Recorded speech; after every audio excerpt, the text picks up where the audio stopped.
Baik, ada fakta yang lain. Saya juga menyampaikan bahwa di halaman bit.ly Kacau Situng itu berkembang terus. Terakhir sudah ditemukan sekitar 9.000 kecurangan. Itu ditemukan oleh robot, bukan laporan masyarakat.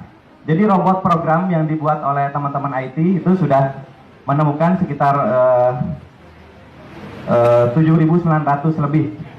Sekarang terus berkembang, setiap hari berkembang. Dan makin mereka mengubah-ubah, makin ketahuan nanti.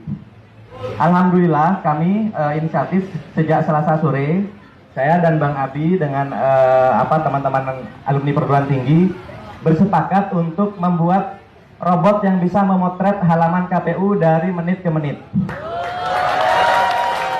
Jadi saya hanya memerlukan 50-100 laptop untuk mengetahui sebuah TPS ini dipermainkan apa tidak angkanya. Jadi saya mungkin ada KPU atau perwakilan yang hadir di sini, tolong jangan dimainkan lagi. Jangan yang sudah curang dibenerin, kemudian diubah lagi, dilaporkan di sini dibenerin, tapi nanti curangnya dipindah ke yang lain. Nah ini jangan sampai seperti itu, karena kita punya rekamannya dari menit ke menit. Setiap halaman sampai ke TPS. Jadi nanti boleh di-query, boleh ditanya ke mesin kami, TPS ini pernah berubah berapa kali angkanya. Ya. Jadi, dan sistem ini kami tidak menghabiskan 24 triliun. Ya. Jadi, sistem saya hanya perlu menyewa laptop, 700.000 kali 100 laptop. Cuma 70 juta. Saya hanya memerintahkan staf saya 2 hari membuat aplikasinya. Saya kemudian hosting di bukan hosting ya, menyewa server hanya $80 sebulan. Hanya 1 juta saja. Jadi nggak sampai 100 juta, KPU ini sudah hilang kredibilitasnya. Ya. Jadi nggak perlu bukti aneh-aneh. Itu ya. Dan saya cukup 1 tentara lulusan SMK. Saya buktikan ijazahnya ya. Nggak usah doktor, nggak usah profesor. Sedangkan kita punya profesor banyak. Kita kasih aja, biar staf saya itu duduk, suruh nyalakan laptopnya, kemudian nyalakan, nggak usah bicara. Nanti setiap orang bisa query nanya di mana saja kecurangan itu, gitu ya. Itu fakta-fakta yang harus kita lawan, gitu ya. Karena kejanggalan ini terlalu banyak. Kalau salah entry, Bapak Ibu sekalian beli tiket, salah entry nomor KTP saja tidak bisa masuk ya. Nama Bapak ditukar, ditaruh di nomor KTP. Nomor KTP-nya di nama Bapak atau nama Ibu ya. Kira-kira bisa pesan tiket atau tidak? Baik. Kalau Bapak Ibu transfer uang dari handphone Bapak Ibu sekalian, berapa kali memasukkan PIN? Minimal 2 kali, gitu ya. Ada yang harus membaca token dulu, ada yang terima SMS dulu, ada juga yang hanya password dan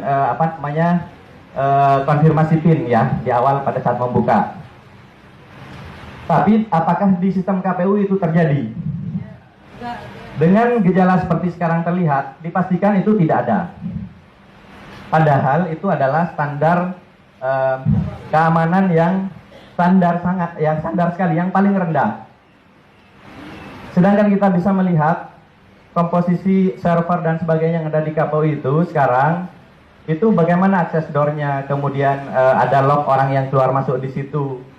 Username password yang didaftarkan itu apakah passwordnya dikirim lewat handphone atau dikirim lewat printout atau apa, gitu ya. Apakah ketika terima password harus langsung diubah setelah login pertama kali? Nah itu kan harus diperiksa semua. Oleh karena itu kami mengusulkan dengan kejadian yang sangat janggal ini, selain IT audit KPU secara teknologi, tapi kita juga perlu mengaudit orang-orangnya. Ya. Jadi dalam IT audit itu selain servernya, programnya, itu juga orangnya. Apakah betul sidik jari mereka didaftarkan misalnya untuk masuk ke ruang server? Dan server itu, mohon maaf, apakah betul ada di situ? Kemudian untuk masuk harus pakai VPN. Saya kok tidak yakin.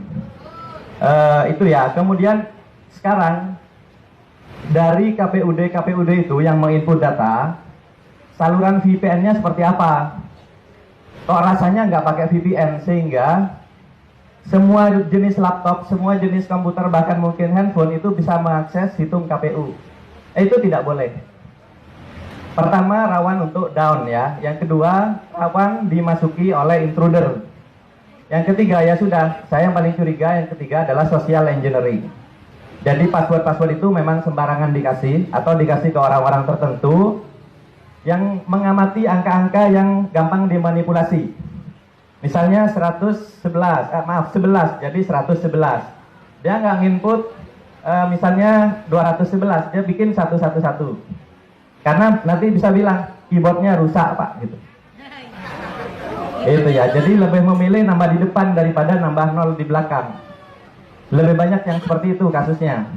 Kemudian punya kita berapa? Ada silang 111, silang 11 dimasukkan 111. Nanti bilang Pak maaf Pak ngantuk. Nah yang seperti ini boleh jadi